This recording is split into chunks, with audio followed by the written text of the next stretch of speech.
Hi guys, in today's video we'll take a look at applications of exponential functions. All of the functions we'll be looking at today have the form q equals ae to the kt.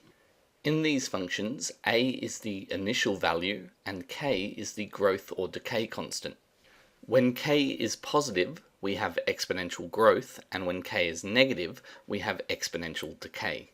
You'll notice that this function is written as a function of time, and that's because exponential models are usually used to model the growth or decay of different things over time. For example, populations, mass of radioactive substances, etc.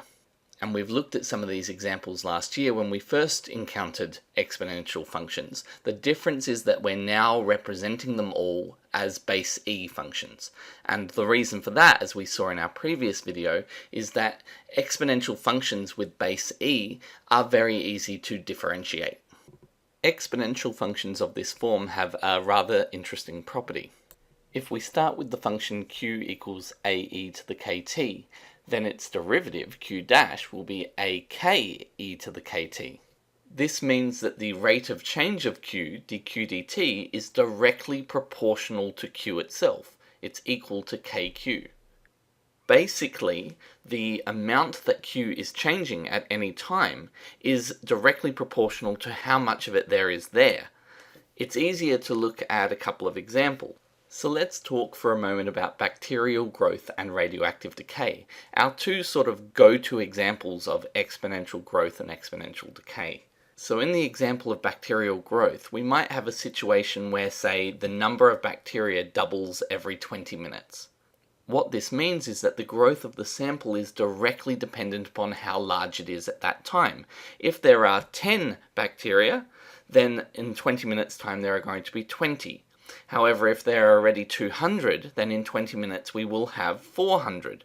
So the number that we're growing is dependent upon how many are already there. And that's what that statement says. The growth in this case is directly proportional to the size of the culture.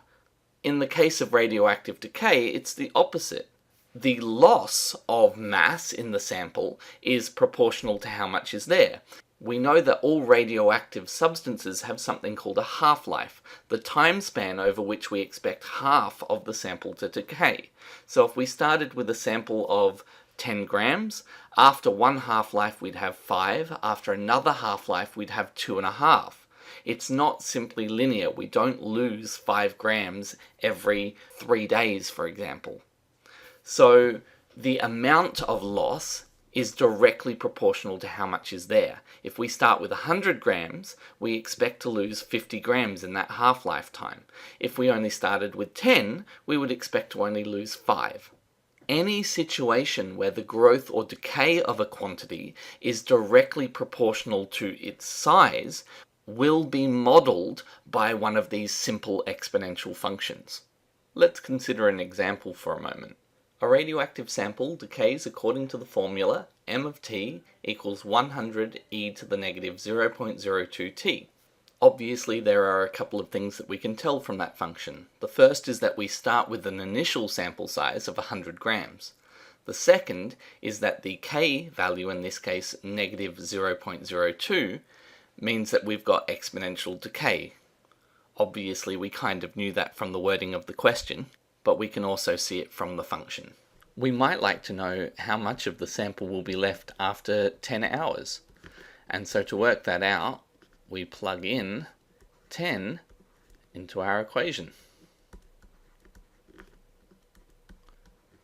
And we work out that the mass of the sample at 10 hours is 90.5 grams. Of course, we might also like to know what our rate of mass loss is at this point in time. So at 10 hours, how is the mass of our sample changing? Now we know that this is simply going to be whatever our k value is, negative 0.02, multiplied by the mass of the sample at 10, which we've already worked out. So negative 0.02 times 90.5 grams gives us that we are losing approximately 1.81 grams losing because it's negative, of mass every hour at that point.